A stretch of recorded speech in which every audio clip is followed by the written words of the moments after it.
بسم اللہ الرحمن الرحیم۔ جب لوگ آپ کو نیچا دکھانے کی کوشش کریں، یاد رہے کہ آپ کے گرد ہمیشہ ایسے لوگ ہوں گے جو اپنی زندگیوں میں تو کچھ نہیں کر سکتے، لیکن دوسروں پر نکتہ چینی کرنے اور انہیں برا محسوس کرانے میں بہت اچھے ہوتے ہیں۔ یہ ان کا مشعلہ ہے۔ ایسے لوگوں کو اجازت نہ دے کہ وہ آپ کو پاگل کر دے۔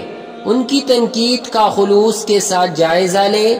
اگر اس میں کوئی اچھی بات ہو تو اسے لے لے، نہیں تو آگے بڑھ جائے۔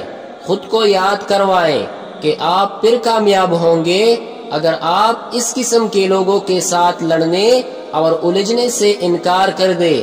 خود کو یاد کروائے کہ فاتحین کو ہمیشہ ایسے لوگوں سے واسطہ پڑتا ہے۔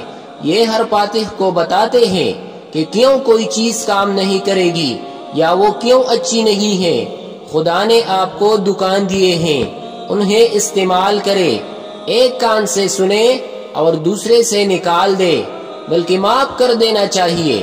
کیا تم نہیں چاہتے کہ اللہ تعالیٰ تمہارے قصور معاف فرما دے؟ اللہ تعالیٰ قصوروں کو معاف فرمانے والا مہربان ہے۔ ان کی منفی اور گندے تبصروں پر رد عمل ظاہر نہ کرے، ان کا شکریہ ادا کرے اور آگے بڑھ جائے۔ خود کو یاد کروائے کہ آپ جتنی تنقید برداشت کریں گے اتنی ہی بہتر بننے جائیں گے۔ منفی تنقید سے خود کو محفوظ کر لے۔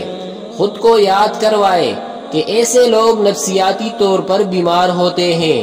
خود پر ترس کھانے کی بجائے ان پر ترس کھائے اور اپنے رب کی بخشش کی طرف آؤ، ان کی جنت کی طرف دوڑو جس کا عرض آسمانوں اور زمین کے برابر ہے، جو پرہیزگاروں کے لیے تیار کی گئی ہے۔